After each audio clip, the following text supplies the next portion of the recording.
வணக்கம். டிஎன்பிஎஸ்சி கையேடு ரீசெண்டாக ஜூனியர் அனலிஸ்ட் இன் ட்ரக் டெஸ்டிங் லேபரேட்டரி இந்த டிபார்ட்மெண்ட்லேருந்து எக்ஸாம் காண்டக்ட் பண்ணியிருந்தாங்க. டிஎன்பிஎஸ்சியை நடத்தினாங்க. இது சிபிடி மெத்தடில் நடந்த எக்ஸாம். இதோடைய ஆன்சர் கீயை இப்போ டிஎன்பிஎஸ்சி அனௌன்ஸ் பண்ணியிருக்காங்க, அதாவது வெளியிட்டிருக்காங்க. இதுக்கு அடுத்து நடந்த எக்ஸாமுடைய கொஷின் பேப்பர்ஸும் வெளியிட்டிருக்காங்க. நீங்கள் கொஷின் பேப்பர்ஸ் எல்லாத்தையும் டவுன்லோட் பண்ணி ரீட் பண்ணுங்கள். அப்போ தான் நமக்கு அடுத்து வர குரூப் 4 குரூப் 2 இந்த எக்ஸாம்ஸ் எல்லாம் ஈஸியாக ஃபேஸ் பண்ணுறதுக்கு யூஸ்ஃபுல்லாக இருக்கும். முதல் கேள்வி, சரியான வினாச்சொல்லை தேர்ந்தெடு. உயிருள்ள உடல் நமக்கே தெரியும் எது என்று தான் வரணும். ஆப்ஷன் சி தான் இதற்கு சரியான விடை. சரியான வினாச்சொல்லை தேர்ந்தெடு. தமிழ்மொழி மரபு பாடலின் ஆசிரியர் யார்? தமிழ்மொழி மரபு பாடலின் ஆசிரியர் யார்? Option B. பொருத்தமான காலத்தை தேர்ந்தெடு. மாடு புல் மேய்ந்தது இறந்த காலம். மாடு புல் மேய்ந்தது அப்படின்றது இறந்த காலம். ஆசிரியர் நாளை சிறு தேர்வு நடத்துவார். ஆசிரியர் நாளை சிறு தேர்வு நடத்துவார். பொருத்தமான காலம் அமையுமாறு எழுதுக. ஆப்ஷன் ஏ தான் இதற்கு சரியான ஒன்று. பொருத்தமான காலம் கண்டறிக. அமுதன் நேற்று வீட்டிற்கு வந்தான். அமுதன் நேற்று வீட்டிற்கு வந்தான். இது இறந்த காலம் சரியாக அமைஞ்சிருக்கு. அதனால் நம்ம ஆப்ஷன் ஏவே சூஸ் பண்ணிடலாம். சொற்களை இணைத்து புதிய சொல் உருவாக்குக. கீரி பிள்ளை, கன்று குட்டி, கோழி குஞ்சு.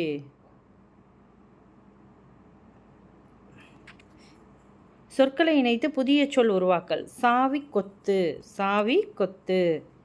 வாழைக்கச்சை, வாழைக்குலை அப்படின்னு வரணும். பேச்சு வழக்கு எழுத்து வழக்காகுக. நாட்கள்னு வர்றது பேச்சு வழக்கு, ஆனால் நாள்கள் அப்படின்றது தான் எழுத்து வழக்கில் சரியானது. அடுத்த கேள்வியும் காக்கா அப்படின்றதுக்கான சரியான எழுத்து வழக்கு காக்கை. நிறுத்தற்குறி அறிக. நல்லவன் வாழ்வான் தீயவன் தாழ்வான். நல்லவன் வாழ்வான் தீயவன் தாழ்வான். Option A. நிறுத்தற்குறிகளை அறிதல். பூக்கள் நிறைந்த இடம் சோலையாகும். பூக்கள் நிறைந்த இடம் சோலையாகும். ஆப்ஷன் பியில் இருக்குது பார்த்தீங்களா?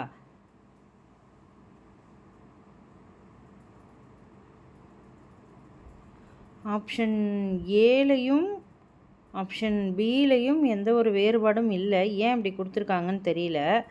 ஸோ அது ரெண்டுமே ஒரே மாதிரியான நிறுத்தற்குறியில் தான், கமாவில் தான் இருக்குது. ஸோ ரெண்டுமே நமக்கு இந்த இடத்துல சரிதான். அதே போல் பொருத்தமான நிறுத்தற்குறியை அறிந்த தொடர், இதுவுமே பார்த்தோன்னா ஆப்ஷன் ஏ பி ரெண்டுமே ஒரே மாதிரி தான் இருக்குது. இதில் ஏதாவது தவறு இருந்தால் அதை நீங்கள் கமெண்ட் செக்ஷனில் சொல்லலாம். இது ரெண்டுமே சரியாக தான் அமைஞ்சிருக்கு பாருங்கள். ஊர் பெயரின் மறுவை எழுதுக.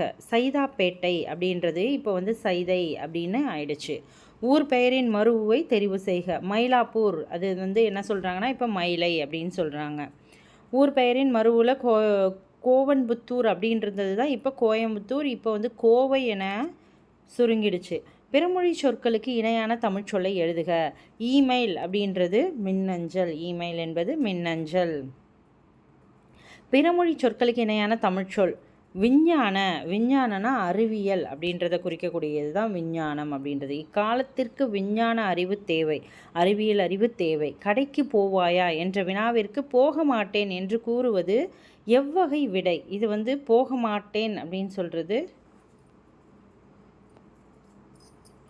மறை விடைன்னு சொல்கிறாங்க. இது நேர் விடையில் தான் வரணும்.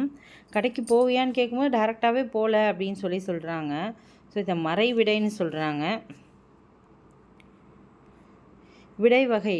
நீ விளையாடவில்லையா என்ற வினாவிற்கு கால் வலிக்கும் அப்படின்னு சொல்கிறது தான் நீ விளையாடவில்லையா என்ற வினாவிற்கு நான் விளையாண்டனா கால் வலிக்கும் அப்படின்னு சொல்கிறதுக்காக தான் கால் வலிக்கிறது. இப்போ வலிக்குது அப்படின்னு சொல்லிட்டாங்க. கால் வலிக்கிறது. கால் வலிக்கும்னு சொன்னோன்னா வேறு, வலிக்கிறதுன்னு சொன்னோன்னா வேறு. கால் வலிக்கிறது இப்போ எனக்கு வலிச்சிட்ருக்கு, அதனால் நான் வரல அப்படின்னு சொல்கிறதுனால எனக்கு உற்றது அந்த ஒரு விஷயம் நடந்துருச்சு, அதனால் உற்றது உரைத்தல் விடை. இதுவே கால் வலிக்கும் அப்படின்னு சொன்னோன்னா உருவது கூறல் விடை அப்படின்ற ஆன்சரில் வரும். சரியான இணையை தெரிவு செய்க. இதில் ஏவல் விடை. ஏவல்னா இது செய்வாயானா நீயே செய் அப்படின்னு சொல்கிறது ஏவல் விடையாக வரும். ஸோ இது மதுரை எங்குள்ளது என்ற வினாவிற்கு இப்பக்கம் அப்படின்றது சுட்டு விடையில் வரக்கூடியது. நேர்விடை கடைக்கு போவாயா என்ற வினாவிற்கு போவேன் என்று கூறுவது நேர்விடை. போமாட்டேன்னு சொல்கிறது மறைவிடை, போவேன்னு சொல்கிறது நேர்விடை. இது செய்வாயா என்று வினவிய போது நீயே செய் அப்படின்னு சொன்னால் இது வந்து ஏவல் விடை. அடுத்து சுட்டு விடை பாருங்கள், என்ன கொடுத்துருக்காங்கன்னா கடைக்கு போவாயா என்ற கேள்விக்கு போக மாட்டேன்னு சொல்கிறது சுட்டு விடை கிடையாது. இது என்ன சொல்கிறாங்கன்னா போக மாட்டேன்னு சொல்கிறது மறைவிடை. ஸோ இப்போ மாறி மாறி கொடுத்துருக்குறாங்க. ஆப்ஷன் பி மட்டும்தான் சரியாக இருக்குது நமக்கு. சுப்ரீம் கோர்ட் அப்படின்னா உச்சநீதிமன்றம். சுப்ரீம் கோர்ட் என்றால் உச்சநீதிமன்றம். அலுவல் சார்ந்த சொற்கள். அப்பீல் அப்படின்னா மேல்முறையீடு. பில் டைம் அப்படின்னா கால வரையறை உண்டியல். உவமையால் விளக்கப்பெறும் பொருத்தமான பொருளை தேர்ந்தெழுது. வேலியே பயிரை மேய்ந்தது போல அப்படின்றது கடமை தவறுதலை குறிக்கின்றது. கடமை தவறுதல். உவமையால் விளக்கப்பெறும் பொருத்தமான பொருளை தேர்ந்தெழுதுக.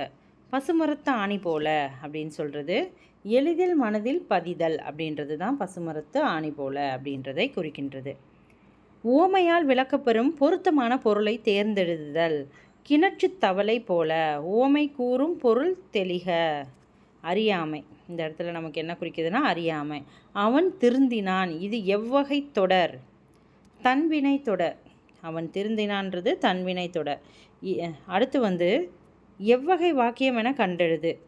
தேர்வு எழுதி ஆயிற்று. செயபாட்டு வினை வாக்கியம். விடைக்கேற்ற வினாவை தேர்ந்தெடுக. போரில் வெற்றி பெற்ற மன்னனை புகழ்ந்து பாடுவது பாடான் திணை எனப்படும். அப்போ பாடான் திணை என்றால் என்ன? Option D. விடைக்கேற்ற வினாவை தேர்ந்தெடுத்தல். எளிதில் பொருள் விளங்கும் வகையில் அமைந்த சொற்கள் இயற்சொற்கள் எனப்படும். ஸோ இதுக்கு வினா என்னன்னு பார்த்தோன்னா ஆப்ஷன் பி, இயற்சொற்கள் என்றால் என்ன.